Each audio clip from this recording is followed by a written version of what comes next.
Imperial formulas. Oh, wait a second. Empirical formulas. That is the topic of conversation. Now that we have some tools in our tool belt for chemistry, we have molar mass, we have dimensional analysis, we've got atoms, molecules, Avogadro's number, we've got all that jazz. Now we can solve for empirical formulas. By the end of this video, you will be able to also solve empirical formulas, i.e. be like a super sleuth, like what they use on CSI and stuff like that, to figure out mystery chemicals based off of their atom percentages.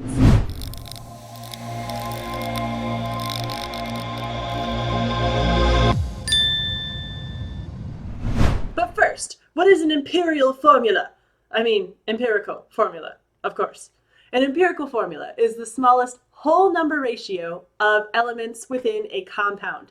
So if you're looking at a formula, a chemical compound, and you have various numbers at the bottom, those little subscripts telling you how many atoms are present, it's the most reduced form of that. That's your empirical formula. So for example, if you were to reduce all the subscripts, if you had something like subscripts 10 and 5, you would reduce it by 5 and you would end up with 2 and 1, for example. So you can reduce the subscripts of any chemical compound using a common divisor to the smallest amount possible. And that would give you your empirical formula. So for example, if we were going to look at sugar, here, C6H12O6, I could divide each of those by the common divisor of 6. So if I divide 6 by 6, that gives me 1, 12 by 6, that gives me 2, 6 by 6, that gives me 1. So my empirical formula is the reduced version, the CH2O, which is actually the chemical formula for formaldehyde, the thing that preserves dead bodies and such. So this version of sugar's formula is its actual chemical formula, but this version over here is its empirical formula. It's important to note that if you run into any ionic compounds, they are always already in their empirical formula. So the only time we're concerned about whether something has an empirical formula or not is if it's a covalently bonded molecule. So let's put this to the test and figure out what the empirical formulas are for the following compounds. Additionally, you should try and name these to draw from your past knowledge on how to name chemical compounds. So for the first one, we first need to make sure that it's covalently bonded. There's 2 nonmetal atoms, check. So now we can see if it has the ability to be reduced in order to form an empirical formula. We have H2O2. The common divisor between 2 and 2 is, of course, 2. So we could reduce this by dividing each 2 by itself, and then you'd end up with Santa Claus, or HO. Ho, ho, ho! Merry Christmas! For the second one, we have 4 carbons and 10 hydrogens. Between a 4 and a 10, we have a common divisor of 2. So let's divide each subscript by 2. And that would give us C2H5 for our empirical formula. How about CCl4? There's that invisible 1 at the bottom of the C. If I was to try and divide both the 1 and the 4 by 4, that would give me a decimal value for the C. Remember, an empirical formula has to be whole numbers, so we're reducing down to the smallest whole number possible. So in this case, CCl4 is already in its empirical state. How about C12H22O11? Is there any number that goes into 11, 22, and 12 evenly? No. 2 doesn't go into that, 3 doesn't go into that, 4 doesn't go into that, nor does 5. And it's not looking promising the higher we go either. So in this case, the empirical formula is already as written, C12H22O11. Moving on to the next one, we have C4H8 and 2. We're looking for a common number that will go into all of those values, and hopefully you see that 2 will go into 4, 8, and 2. So if we divide each one of those by 2, we end up with C2H4N1, which we don't have to show the 1, and then we're done for the empirical formula thereof. And the last one, hopefully you realized, is a polyatomic ion attached to a metal. So we have an ionic bond here, and we're not going to try and reduce those down because it's an ionic bond, and ionic bonds are already all in their empirical formula. So now that you know what an empirical formula is, how do we get these formulas to begin with. Here are the steps in order for you to take a percent composition of anything and figure out its empirical formula. So this is the real life CSI stuff that happens behind closed doors. So you know in those CSI episodes where they take in the crime scene information, the soiled underpants and the stained blood on the shirt or whatever, and they extract the DNA and they extract the REM thing, they're like, oh yeah, 5 minutes later they know exactly what the compound is. Okay, it never happens that fast in real life. But these are the kind of steps that they use in order to determine what a chemical is. So they put some of that material into a machine. That machine tells them the percent composition of a molecule that they tested for. And then it's the scientist's job to then piece together that percent composition to figure out what could the chemical be. So step one is to determine the grams of each element present in whatever sample that might be. If the grams are already given, you just skip this step. However, if you're given percents instead of grams, we're just going to assume that the entire sample would equal 100%, and so you can just replace that percent sign with a G for grams and continue. So no calculations necessary here, just need to make sure everything's in grams before you can start. Step two, to go from percent composition to an empirical formula, just like a real life CSI agent. You're going to convert grams into moles for each element present. So for each atom type present, you're going to use the molar mass in some simple dimensional analysis to get to moles.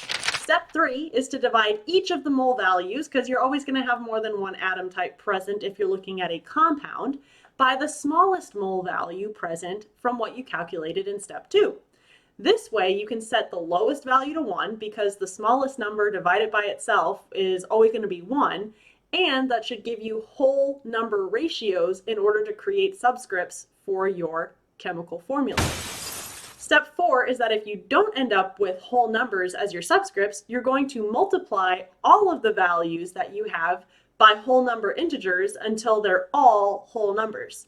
So in other words, if you had 0.5, 0.5, 0.5, and you multiplied that by 2, you would now have 1. So you're multiplying some decimal value that you may have acquired or calculated from step 3 in order to get whole number for your subscripts. I feel like these kind of calculations make a lot more sense after you've seen it done once. So let's see this explanation here. We're going to assume that the entire sample adds up to 100%, and we're going to just replace all of these percent symbols in the question with a G for grams. That's all we're doing for step 1. So essentially we're going to say, hey, glycine, an amino acid, has 32% carbon, 6.714% hydrogen, 42.63% oxygen, and 18.66% nitrogen. All I'm doing is erasing that percent sign and putting a G after every single one of those instead, because we are assuming that the sample totals to 100%, so we can do that. So I completed step 1. What was my step 2? Think back.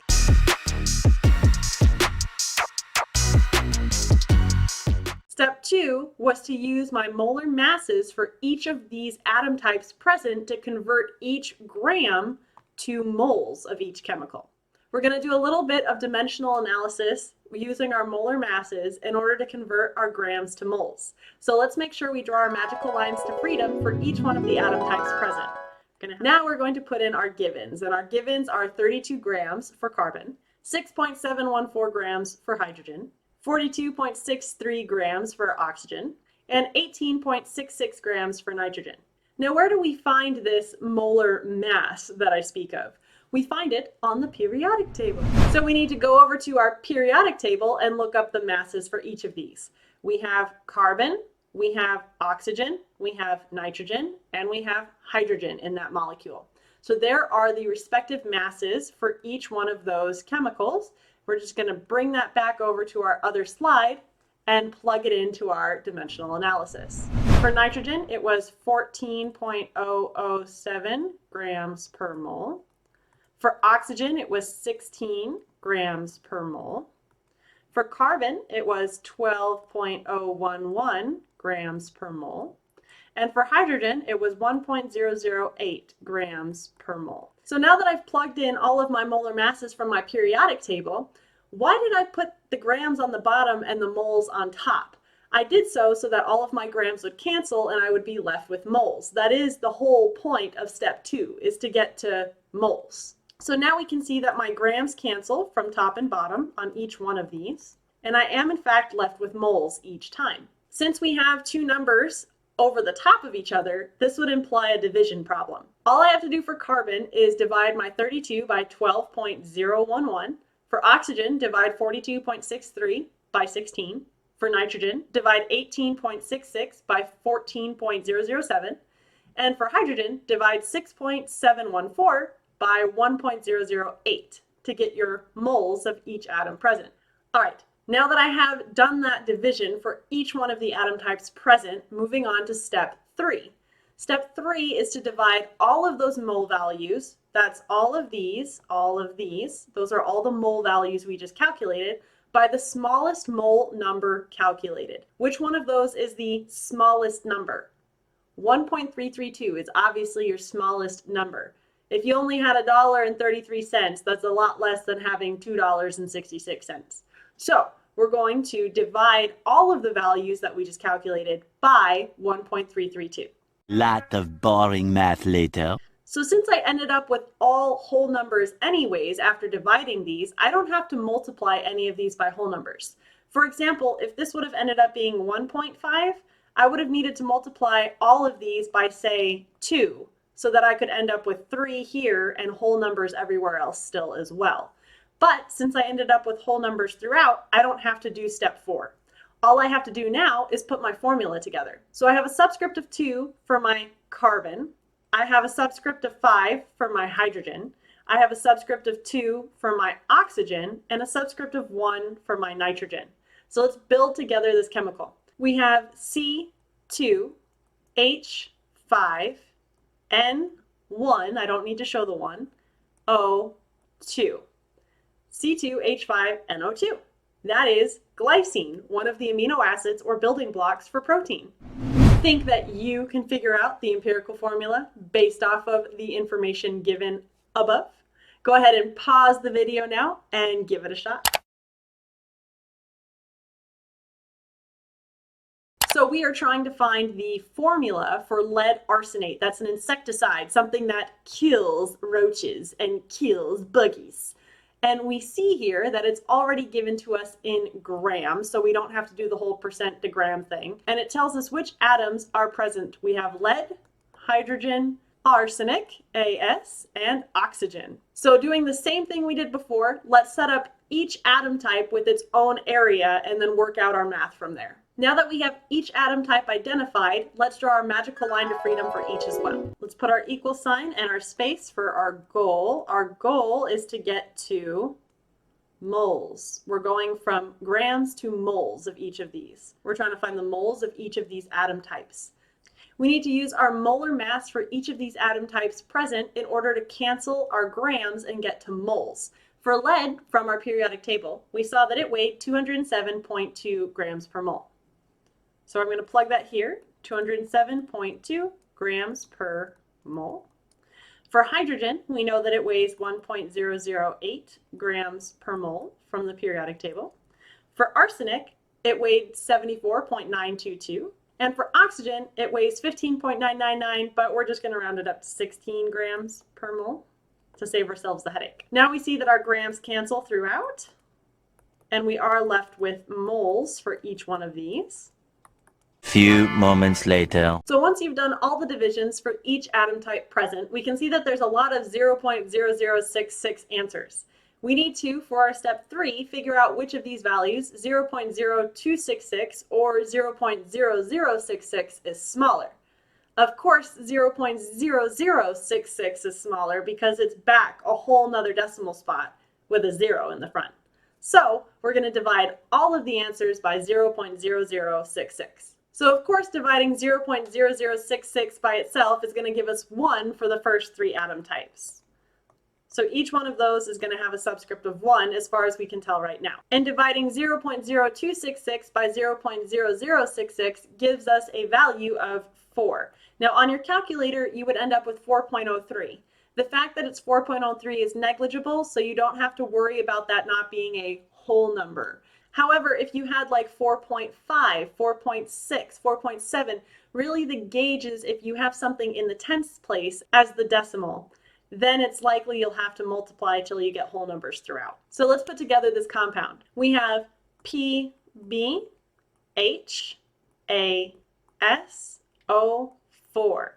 That is our lead arsenate chemical compound.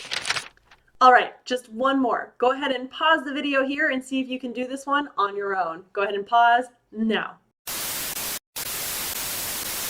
As we've done before, we're just going to take these percent signs and put a G there instead and pretend that those were just grams to begin with. Now we need to convert those grams to moles using our molar mass. Where do we find this elusive molar mass? The periodic table, of course. We're looking for sodium, sulfur, and oxygen. Sodium is over here, sulfur is here, and oxygen is here. Let's draw out our lines. Oxygen has a mass of 16 grams per mole, which we gathered from the periodic table. Sulfur has a mass of 32 grams per mole.